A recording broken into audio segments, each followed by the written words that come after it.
పశ్చిమ గోదావరి జిల్లా నర్సాపురం మండలం సర్దుగడప గ్రామంలో ఒక వ్యక్తిని మహిళ నరికి చంపింది. మృతుడు చినమైలవానిలంక గ్రామానికి చెందిన మైలా చంద్రశేఖర్ గా గుర్తించారు పోలీసులు. మృతుడు తలపై బలమైన గాయాలుండటంతో సంఘటనా స్థలానికి చేరుకుని దర్యాప్తు చేస్తున్నారు. నిందితురాలు తిరుమాని చంద్రకళని అదుపులోకి తీసుకుని విచారిస్తున్నారు. హత్యకు గల కారణాలు తెలియాల్సి ఉంది.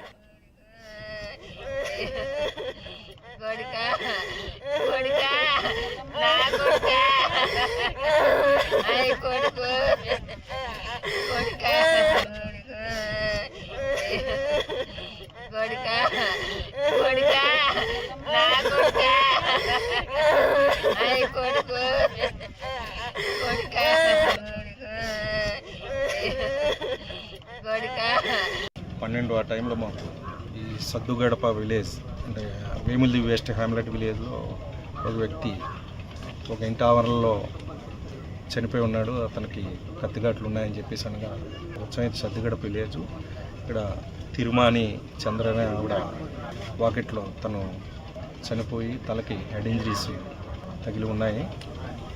మేము దీని మీద ఎంక్వైరీ చేస్తున్నాం. ఫర్దర్గా ఎంక్వైరీ చేయవలసి ఉంది.